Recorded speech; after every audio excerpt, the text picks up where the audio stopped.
Oh, enaknya kopi saya ini. Pak Ujang. Siapa? Menteri Dalam Negeri Pak Tito pernah mengatakan, fight the crime, not the criminal. Perangi kejahatan, bukan pelakunya. Perangi kejahatan, tapi jangan perangi pelakunya. Fight crime, not the criminal. Pertanyaan kepada Pak Ujang, apa motivasinya partai-partai ini masih mencalonkan ex-koruptor? Apakah karena sumbangannya banyak ke partai? Pertama, saya pernah jadi tim sukses, Bang. Kenapa? Pernah jadi tim sukses. Ya, gimana? Pernah juga ikut dengan senior di partai politik. Jadi saya tahu persis kenapa partai politik masih menggunakan atau memanfaatkan napi ex-koruptor untuk bisa menjadi calon. Apa itu, Pak? Rahasia Pertama, aja. memang punya sumber kekuatan finansial. Ini? Ya, yang besar. Oke. Yang kedua, punya jaringan yang kuat. Jaringan yang kuat. Ya, jelas. Jadi di bawah itu punya jaringan kekuatan yang luar biasa. Ini punya cerita kemarin, Bang. Saya ketemu dengan salah satu ex-napi juga. Bahkan sudah ditelepon oleh ketua pemenangan pemilu salah satu partai untuk bisa mencalonkan kembali. Jadi ini kan saya melihatnya bahwa aturannya memang memungkinkan, membolehkan. Di saat yang sama partai membutuhkan ex-napi koruptor untuk dicalonkan kembali. Jadi motivasinya adalah faktor setoran uang dan kedua masanya banyak. Saya meyakini begini, bukan hanya soal setor. Mungkin ke partai tidak setor, tapi partai butuh orang yang punya uang untuk menang.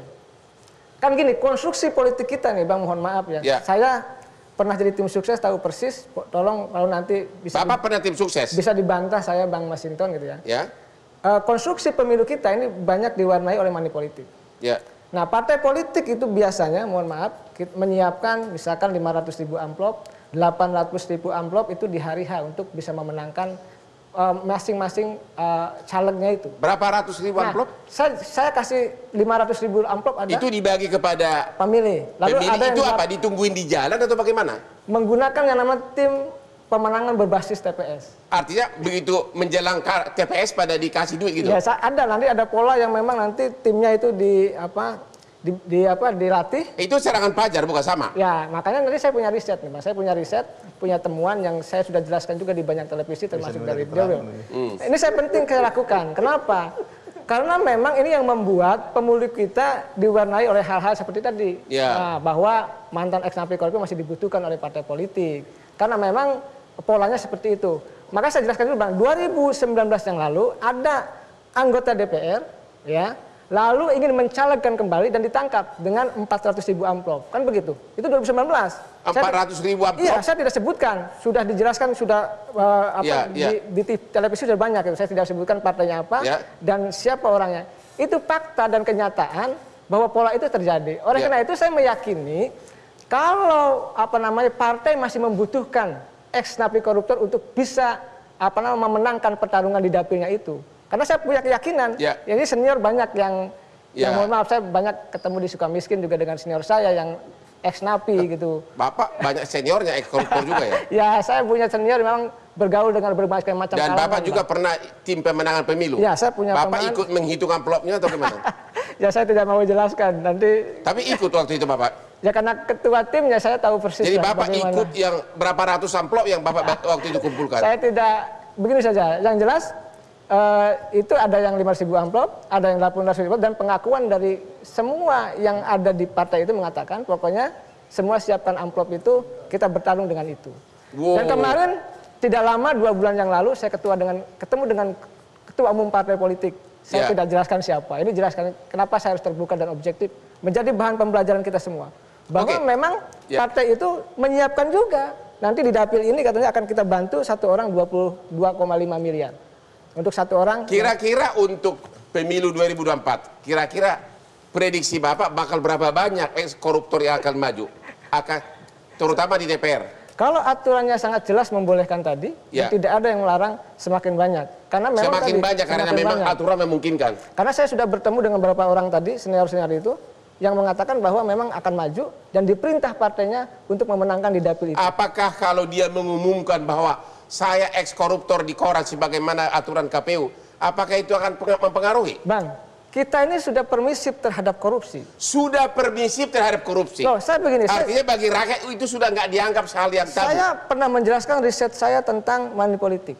Temuan-temuan saya di radio, di RRI bahkan, dan itu interaktif dengan seluruh rakyat Indonesia. Saya terima telepon, saya jawab.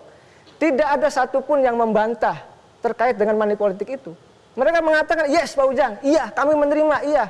Itu yang disampaikan Pak Ujang benar. Dan masyarakat malah kagum sama koruptor yang hartanya banyak, begitu saya tidak tahu, faktanya seperti itu. Oleh karena itu, ini pembelajaran ya, moral etik yang harus kita bangun. Oleh karena itu, ini bagi Bawaslu, bagi KPU, bagi partai politik, Bawaslu kan harus mengawasi. Bagi apa mereka? Bawaslu mengawasi, jangan sampai terjadi money politik itu. Bawaslu ikut dikasih duit nggak? Ya, dulu begini. Dulu gimana? Saya tidak mau sebutkan Bang. Biasanya jago-jago itu pemainnya, jago-jago di dapil itu. Ya. Mereka ada indeksnya Bang. Gini, main politik itu begini, harus A sampai Z. A itu harus ada uangnya, B itu juga harus dekat dengan penyelenggara pemilu, dekat lah, berteman lah kira-kira begitu. Maksudnya dekat artinya ikut menyogok Bawaslu? Ya tidak semua, tapi ada indeks-indeks yang memang dipersiapkan. Jadi amplop itu juga untuk orang-orang Bawaslu? Tapi soal menerima atau tidak kita tidak tahu. Oke, kalau gitu saya tanya Pak Rahmat Baja. Tadi terang-terangan beliau mengatakan bahwa ada yang bawa sampai 400.000 amplop, bahkan orang Bawaslu pun yang di lapangan juga kebagian amplopnya. Tanggapan Bapak gimana? Pertama, Bang, kita harus tidak gebiah-uyah menganggap semua masyarakat menerima. Contoh masyarakat perumahan, saya yakin masyarakat perumahan tidak pernah menerima. Yakin betul, kenapa? Saya hidup di perumahan, tidak pernah ada sedikit pun ngobrol ketua RT, ketua RW tentang hal tersebut.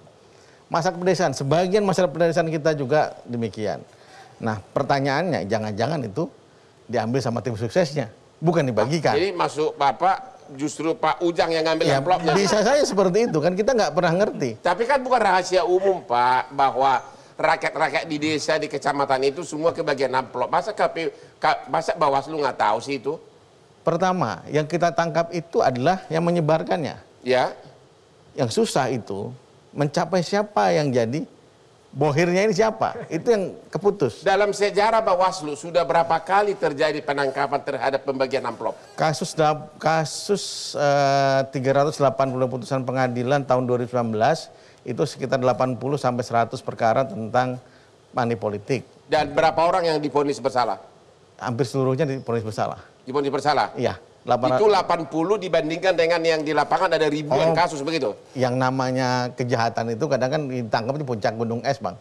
Hampir semua seperti itu. Jadi permasalahannya itu bukan masalah penangkapannya. Namanya pidana itu namanya kan ultimum remedium. Yang penting adalah pencegahannya. Sudah banyak programnya teman-teman KPU, teman-temannya Bawaslu untuk mengangkat masyarakat desa untuk kemudian tidak menerima politik uang. Kalau seperti dugaannya Pak Ujang, hampir seluruhnya masyarakat kita, negara kita pasti hancur. Yakin saya, Pak. Ya, gimana Pak? Hancur ya negara kita. Saya begini, saya jelaskan. Saya riset dan itu juga pengakuan dari... Riset hasil penelitian dari universitas. Saya mau tanya, ini masalah politik uang atau masalah nanti ada uang transport dan uang makan? Oh beda. Yang kemudian, beda. Politik uang ya, bukan uang transport. Ya jelas, kalau transport jelas. Ya. Mereka kami misalkan datang tim sukses kita kasih uang 50.000 untuk bensin itu uang transport.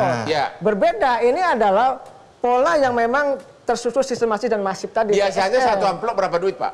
Ya variatif. Yang Anda lihat sendiri berapa duit? Waktu riset itu saya katakan di riset itu berapa yang dibutuhkan, ada yang jawab 20.000, 50.000, 100.000, macam-macam. Jadi saya ini pendekatannya pendekatan ilmiah, tidak mengarang. Dan saya juga pernah jadi tim sukses, saya tahu persis. Waktu Bapak sebagai tim sukses melihat langsung. Ya langsung. Dan Bapak ikut sebagai pelaku. Ya gimana Kenapa lagi? tidak melapor kepada Bawaslu Bapak juga ikut sebagai pertanyaannya? pelaku. Ya saya begini, karena tim sukses. Jawab dulu, Bapak juga ikut sebagai pelaku. Saya bisa jawab. Kalau itu. Mengkoordinir pembagian amplop ini. Yang jelas saya tahu persis polanya seperti apa, amplopnya berapa, dan itu juga terjadi di banyak partai politik. Nah, oleh karena itu saya bilang tadi, hasilnya, makanya saya bilang hasilnya, ujungnya, karena begini, partai politik kan kawah di muka kepemimpinan bangsa, kan kalau di hulunya nggak bagus, di hilirnya juga nggak bagus. Makanya kita melihat misalkan anggota DPR banyak yang ditangkap, lalu kerjasama lain-lain. Oke, saya mau tanya dulu Pak Wasinto. Anggota DPR banyak yang ditangkap itu 1 tahun ini berapa pertanyaan? Dari 575 anggota DPR, saya nggak bilang DPR, Bang. 575, berapa yang ditangkap? Berapa? Bisa dijawab. Ya, Pak, begini, yang pertama persoalan revisi Undang-Undang KPK juga. Ini sudah berdebat dulu sama Bang Masinton di CNN. Tapi itu selesaikan dulu. Oke, berapa anggota DPR yang ditangkap? Tadi Bapak mengatakan ada banyak yang ditangkap. Ya kalau sekarang Pak Aziz Samsudin lah, ya. Gitu kan. Lalu berapa? Enggak lebih dari 10 lah, gitu kan. Yang mengenai pemilu ada? Pemilu kalau suap menyuap jarang diselesaikan di KPK. Oke, kalau gitu tanya Pak Masinton deh. Ya. Apakah nanti PDP juga akan main politik uang? Dia begini, apalagi kan calon legislatif kalian banyak, bahkan ada juga calon presiden juga katanya dari kalian gitu. Iya, jadi kalau politik uang itu yang harus menjadi komitmen bersama untuk tidak melakukan politik uang. Karena jauh lebih utama adalah pendekatan ke rakyat. Edukasi politik, pendidikan politik, kedekatan ke rakyat, itu yang menjadi sangat utama. Tapi secara kenyataan di lapangan, apakah idealisme itu jalan atau itu hanya macan ompong doang, itu hanya pura-pura, tapi kenyataannya memang semuanya politik uang? Enggak, selama ini jalan. Jadi begini Bang, contoh ya, tidak semua kalau seperti kami ya, yang pertama itu partai itu memang benar-benar menampakkan kerja-kerja pengorganisiran, kerja-kerja pendampingan, membangun kedekatan ke masyarakat. Ya. Makanya lah partai selalu diupayakan untuk kader-kadernya hadir di tengah-tengah masyarakat dalam situasi apapun. Itu PDI Perjuangan. Tapi artinya Pak apa, Aziz Samsudin dari partai mana? Golkar. Oh, Golkar ya. Nah, artinya begini Bang, bahwa ya politik itu membutuhkan biaya, iya. Ya. Tetapi biaya itu tidak melulu diartikan sebagai untuk politik uang. Nah, biaya itu apa? Atribut, operasional. Ya, tapi ya, kita nggak tim membahas apa itu. segala macam. Nah, tadi saya mau mengintikan apa yang disampaikan Pak Ujang, bahwa tidak semua politik itu ya dengan menggunakan politik uang. Banyak cara pendekatan. Oke. Ya. Coba jawab secara jujur. Ya. Terlepas dari idealisme barusan, kenyataannya di lapangan bagaimana? Coba dulu. Nggak usah dulu bilang partai PDIP deh. Ya. Kenyataannya di lapangan, amplop itu benar-benar banyak dan sangat ampuh. Yes or no? Saya di Jakarta, Bang. Kalau saya di Jakarta, saya tidak temukan itu secara masif seperti mungkin yang di diceritakan Jakarta karena sudah banyak yang sudah berpendidikan. Tapi kalau di kecamatan, di daerah itu, saya juga sependapat dengan Pak Ujang, memang amplop di mana-mana untuk nyogok agar memilih. Jadi begini, bahwa ada masyarakat, ya kalau ada duitnya gua pilih, dia bilang begitu. Benar, ya. Ada yang begitu, tetapi di masyarakat tuh, ya kalau ada yang bagi kita terima, tapi nggak kita pilih. Ada yang begitu. Tapi kan kalau udah terima uang, ya pasti milih dong. Nggak ada juga yang berani gambling gitu Bang. Bahwa kemudian ya, kalau setiap calon itu mungkin dia untuk membiayai timnya, membiayai relawannya, kemudian bikin souvenir apa segala macam, memang itu jelas butuh biaya. Oke, kita istirahat dulu ya. Sesudah yang berikut ini.